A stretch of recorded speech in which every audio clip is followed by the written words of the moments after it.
Bugun mamlakatimizda aholini kasb hunarga o'qitish ularning daromadini oshirishda eng muhim vosita sanaladi. Shu sabab ayni yo'nalishda kattagina ishlarga qo'l urilmoqda. Ayniqsa, xorijda ishlash istagidagi fuqarolarga qulaylik yaratish maqsadida yuqori daromadga ega kasblarga yo'naltirish yuzasidan istiqbolli loyihalar amalga oshirilyapti. Xuddi shunday tashabbuslardan biri Germaniyaning Tonis Premium Food Group kompaniyasi bilan yo'lga qo'yilgan hamkorlik bo'lib, buning doirasida shu vaqtga qadar 140 nafar buxoroliklar Yevropada ishlash huquqini qo'lga kiritishdi. Kompaniya mutasaddilari ushbu aloqalarni yanada mustahkamlash, mahalliy mutaxassislarning amaliy bilimlarini oshirishda zarur bo'ladigan sharoitlarni o'rganish va bu bo'yicha kerakli yordamlar ko'rsatish maqsadida Buxoroga tashrif buyurishdi. Ular Germaniyaga ishga jo'nalishdan oldin barcha ko'nikmalarni mahalliy sharoitda o'zlashtirish uchun viloyat tadbirkorlari va fermer xo'jaliklari rahbarlari bilan muzokaralar olib bordilar. Was wir hier sehen, ist natürlich super. Wir haben hier einen Top-Mitarbeiter. Biz hamkorlarimiz bilan bevosita muloqot qilayotganimizdan xursandmiz. Hozirda mahalliy mutaxassis ishtirokida qoramolning old qismi va yelkalarini bo'laklarga bo'lish jarayonlarini bizga mahorat darsi sifatida ko'rsatib berishdi. Mutaxassislar kerakli tajribaga ega. Bu kelajakda xodimlarni Germaniyadagi Tonis kompaniyasida samarali faoliyat yuritishi uchun ajoyib imkoniyatni taqdim qiladi. Biz aynan shunday mahoratli qassoblarni amaliyot darslariga jalb qilmoqchimiz. Bu kelgusida tanlab olingan ishchilarning Germaniyadagi korxonalarga moslash jarayonini tezlashtiradi. Suyaklarni qanday olib tashlashni, isrofgarchilikning oldini olish uchun qo'shimcha qiymatni qanday oshirishni biroz o'zlashtirishgandan so'ng ular xorijda yaxshi daromad topishlariga aminman. 2025-yil 18-avgustda Germaniyaning mazkur yetakchi kompaniyasi bilan tuzilgan shartnomaga ko'ra joriy yilda 200 nafar qassobchilik sohasidagi kadrlarga buyurtma qabul qilingan. Ammo mutaxassislar ishchi kuchiga talab mavjudligi sabab bu raqamlarni yanada ko'tarishni rejalashtirishyapti. Shunga muvofiq amaliyot jarayonlarini malakali mahalliy mutaxassislar ishtirokida tashkil qilish ushbu tashrifning asosiy maqsadi hisoblanadi. 5 yo'nalishi bo'yicha dunyoning yetakchi kompaniyalariga ishlab o'z faoliyatimni olib boryapman. Mana bu Buxoro yoshlarida shu Germaniya bilan yetakchi kompaniyasi bilan hamkorlikda qassoblarni yetkazib berish uchun tayyorlanyapmiz. Buxoro yoshlari shu ishga jalb qilib, shu Germaniyaga borib o'z yashash farovonligini yaxshilashga hissa qo'shayotganimizdan xursandmiz. Wir haben schon die ersten 30 USB. Bizda allaqachon mamlakatingizdan borgan 100 nafar mutaxassislar faoliyat olib borishyapti. Yaqin kunlarda yana 100 dan ortiq ishchi xodimlar kompaniyamizda faoliyat boshlaydi. Yurtingiz bo'ylab o'quv kurslarida 500 ga yaqin mutaxassis tayyorlayapmiz. Biz nazariyadan tashqari amaliyotni ham mahalliy sharoitda yo'lga qo'ysak, bu ertaga har ikki tomon uchun manfaatli bo'ladi deb o'ylayman. Tashrifning yana bir ahamiyatli tomoni Germaniyaning yetakchi kompaniyasi bilan hamkorlik o'rnatishga tayyor tadbirkorlar kelgusida o'z mutaxassislarini ushbu mamlakatda tajriba orttirish uchun yuborish bo'yicha ham aniq va maqsadli kelishuvlarga erishishgani bo'ldi. Bu esa xorijda ishlash istagidagi fuqarolarning o'z yo'nalishida malakasini oshirish va tajribali xodim sifatida faoliyat yuritish imkoniyatlarini yanada kengaytiradi. Tönnies ist einer der größten Fleischproduzenten Europas. Bizning kompaniyamiz Yevropadagi eng yirik go'sht ishlab chiqaruvchilardan biri hisoblanadi. Biz doim Germaniyada malakali mutaxassislarni ish bilan ta'minlab kelamiz.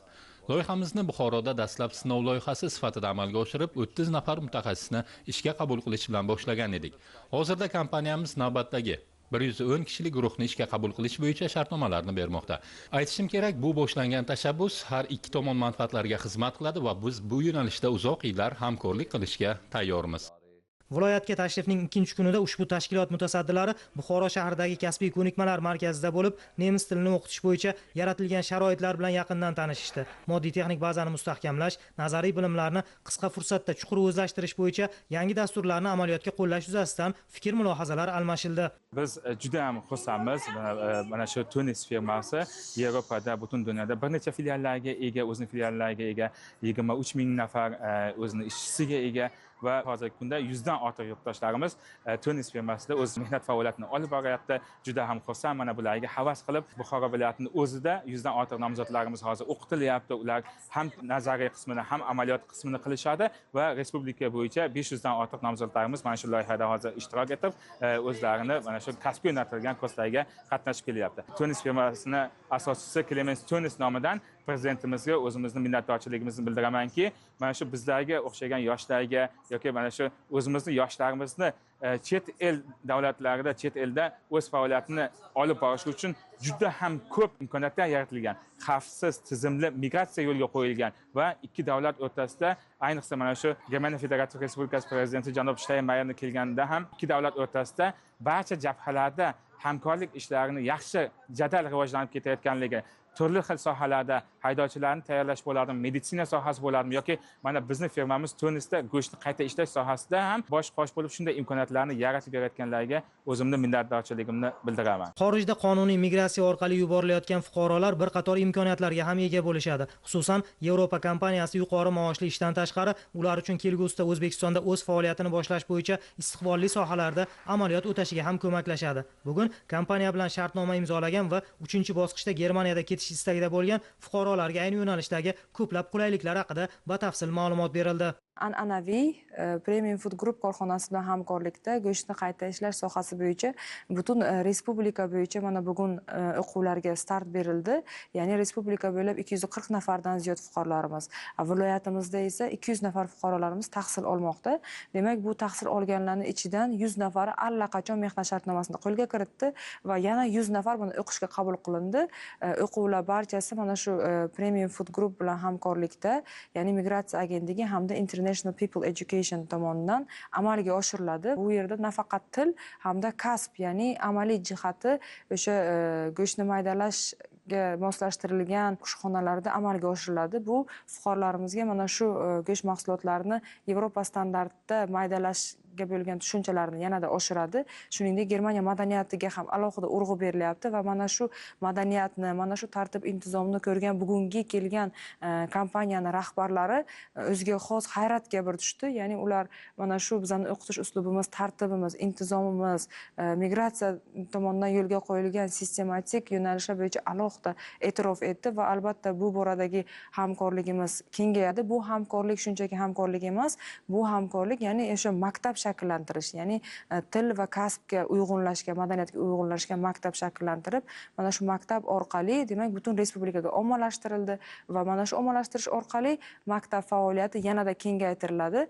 Albatta, bu fuqarolarimizga juda yaxshi imkoniyat beradi. Mana hozir ish beruvchilar bilan bevosita muloqot ularni yanada motivatsiyasini oshirdi. Zoom platformasi orqali mamlakatimizning barcha nuqtalaridan xorijda ishlash istagidagi 100 dan ortiq yurtdoshlarimiz ham ishtirok etib, o'zlarini qiziqtirgan savollarga javob olishdi. Ich freue mich hier zu sein in Bukhara. Wir hatten gestern schon eine tolle Rundreise mit unserem Bugun tashrifimizning 2-kuni.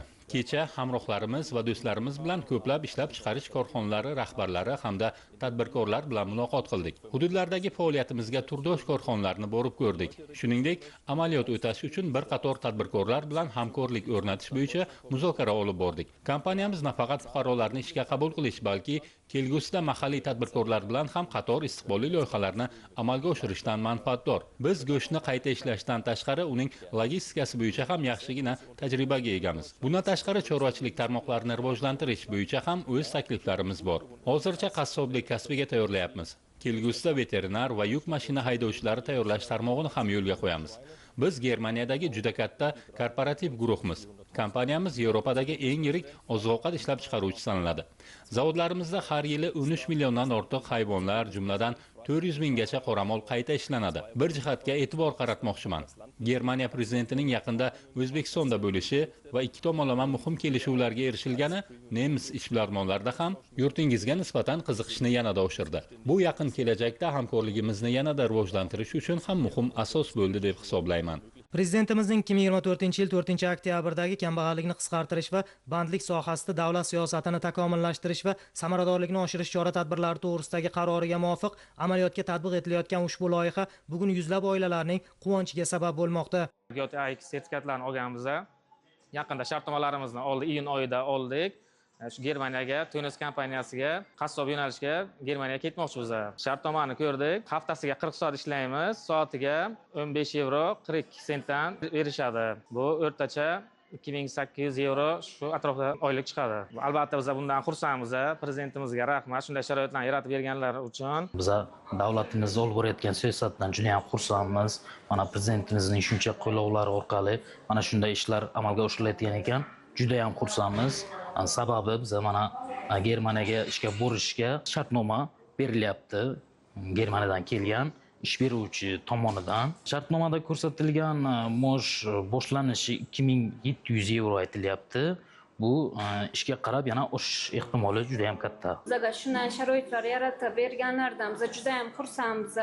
Bizga Germaniyada oilamiz bilan birgalikda bizada har birimizga 2700 yevroda man o'sha taklif qilishdi. Avvalambor biz prezidentimizdan minnatdormiz bizaga shuncha sharoitlar yaratib berganlaridan. Aytish lozim, joriy yil 17-18 iyun kunlari Germaniya Federativ Respublikasi prezidentining yurtimizga tashrifi chog'ida ikki davlat o'rtasidagi ko'p qirrali munosabatlarni yanada rivojlantirish masalalari yuzasidan o'tkazilgan muzokaralarda qonuniy mehnat migratsiyasiga ham alohida o'rin berilgan edi. Shu nuqtai nazardan endilikda bu boshlangan ishlar ko'lamini yanada kengaytirish ham ushbu loyihada bosh maqsad qilib olingan. Bu esa kelgusida Yevropa talablarini ham nazariy, ham amaliy jihatdan puxta o'zlashtirgan kadrlar sinfi shakllanishi uchun asos bo'lib xizmat qiladi.